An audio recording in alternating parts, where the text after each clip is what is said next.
Santos desiste da contratação de um volante. E também o que acontece com o Roleiser. Te conto tudo isso nesse vídeo após a abertura.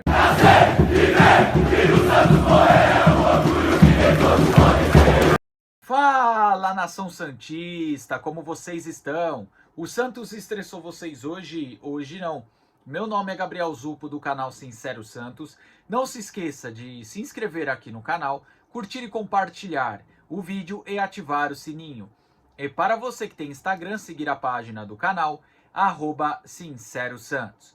Bom, rapaziada, hoje tivemos uma novidade, ela foi apurada pelo Lucas Musetti, que é o seguinte: hoje na live de tarde do canal dele, ele falou o seguinte: não vem, o Santos desistiu da contratação do volante José Aldo do Mirassol.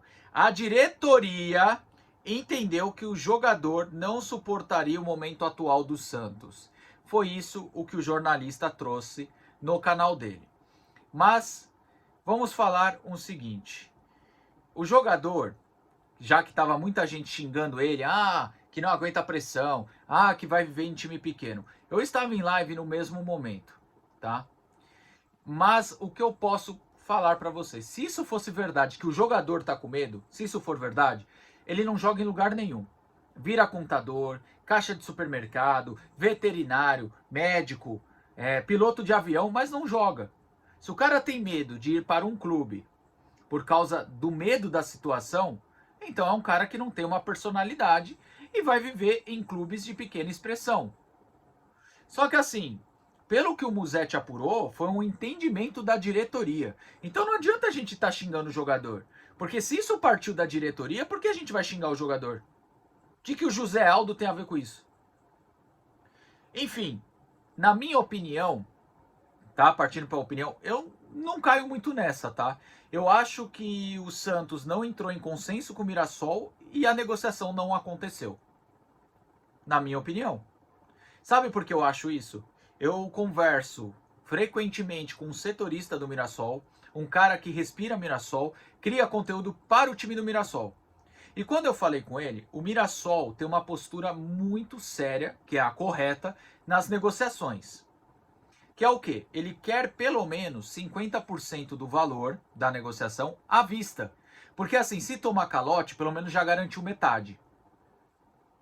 Então, através dessa informação que eu tive vindo lá do Mirassol, eu acredito que o Santos não entrou num consenso.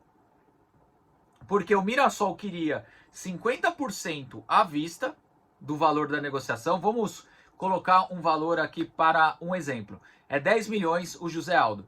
Então o Mirassol queria 5 milhões mais 30% do jogador. Então o Santos ficaria com 70% do jogador apenas. Então assim, dentro do que o Mirassol pediu, eu acho que não entrou em um consenso. O jogador era até esperado nessa terça-feira para exames e para fazer o anúncio. Entre Santos e José Aldo chegou a ter um acerto. Só que o Santos não negociou um acerto com o Mirassol, não chegou nesse acerto. Chegou a caminhar, a avançar. Eu de verdade, é que nem eu falo, não adianta atacar jornalista, criador de conteúdo, esse ou aquele. A gente é apenas o carteiro que te traz as notícias e opina. Agora, quem é o verdadeiro culpado disso é quem faz a carta. Não é? É quem fala da negociação de um jogador e fala que, pelo entendimento, ele não suportaria a pressão do Santos. Repito, assim como eu falei do jogador, se ele não aguenta a pressão, ele deveria parar de jogar bola. Eu vejo que se a diretoria tem esse entendimento, por que só teve agora? Por que passou uma semana negociando com ele para depois ter esse entendimento? Não é esquisito, rapaziada? Pode colocar nos comentários, Gabriel, você tá louco. Gabriel, pode ter sido isso mesmo. Mas desculpa, é muito esquisito para mim.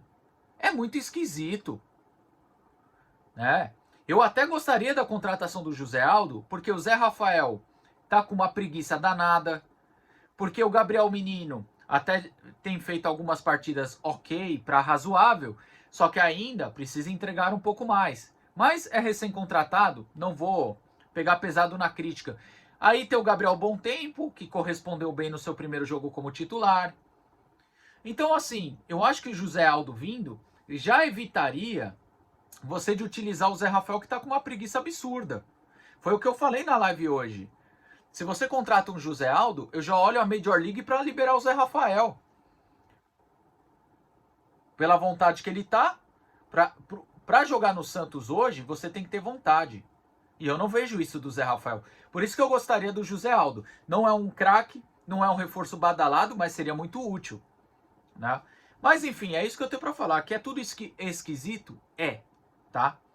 Vamos falar agora do Roleiser. Por que eu decidi falar do Roleiser? Porque o Roleiser custou 66 milhões de reais. E também não está entregando o necessário. Vamos lá, qual é o ponto negativo da questão do Roleiser? Começando as críticas em cima do Roleiser, eu acho que é um jogador que fisicamente mostra sempre estar abaixo dos companheiros, isso desde o ano passado. É um jogador que quando começa como titular, aos 15 do segundo tempo tá com a mão no joelho. É um jogador que quando entra ao decorrer do jogo, nos últimos minutos, tá com a mão no joelho. Eu não sei o que acontece com ele fisicamente. É um jogador que cansa muito rápido. Será que ele corre errado? Será que a forma que o Vojvoda escala desgasta muito ele? Pode ser os dois. Por que não? Só que assim, tem o mérito e o demérito. E eu acho que o Roleiser é um bom jogador tecnicamente. Isso é uma opinião minha. Eu acho que é um jogador que sabe achar passe, sabe esconder a bola, tem um bom lançamento. Entretanto, é um jogador que fisicamente cansa muito rápido. É um jogador que ontem teve chance 2 vezes de fazer o gol e sacramentar a vitória do Santos. Uma boa jogada do Lautaro, isso é incrível, né? Boa jogada do Lautaro, ele vai lá e chuta fofo. A outra, o goleiro fora do gol, ao invés dele arriscar um chute, ele tenta o cruzamento. Isso também mostra que ele está sem confiança. Porque se ele tivesse confiança, ele teria arriscado o chute dali mesmo.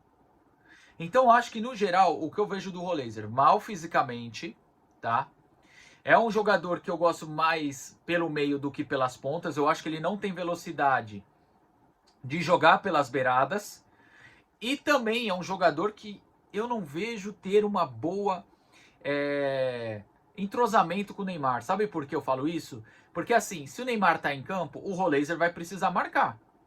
Não dá para o Neymar e o Roleiser ficar assistindo o jogo. No futebol de hoje, todos precisam ajudar a marcar. Se você está abrindo mão por causa do Neymar, beleza. Você não pode abrir mão de 2 jogadores. Até falava disso do Tiquinho e do Neymar. Que eu falava, ó, o Tiquinho, apesar de ser um 9, às vezes vai ter que repor a questão do Neymar. E como vai repor? Voltando. Para o Neymar esperar lá na frente.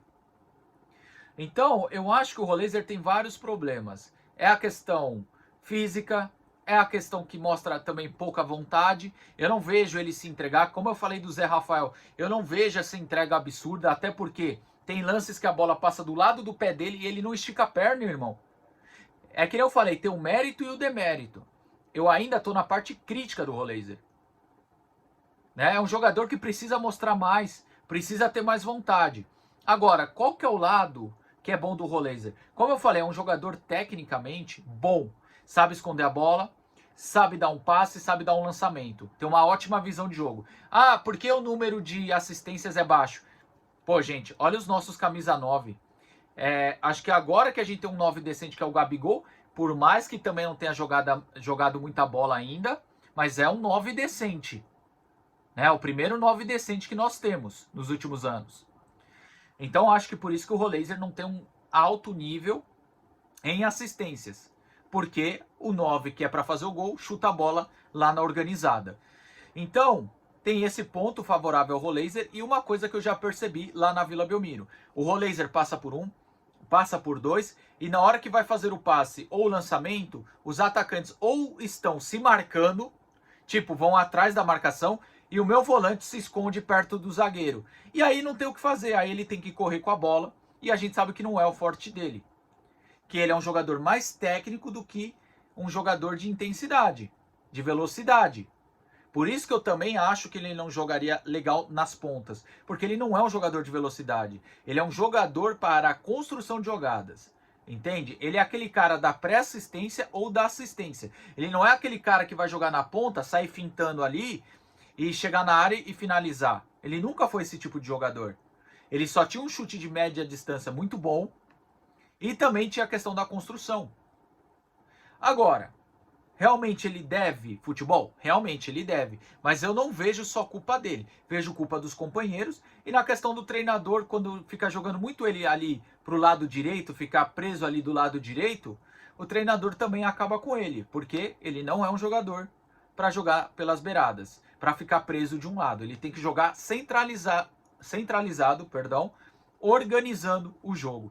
Essa é a minha opinião e meu ponto de vista. Você concorda ou discorda? Comente aqui. Estamos aqui para um debate saudável. Bom, o vídeo é esse aí. Tamo junto. Até a próxima e sempre Santos.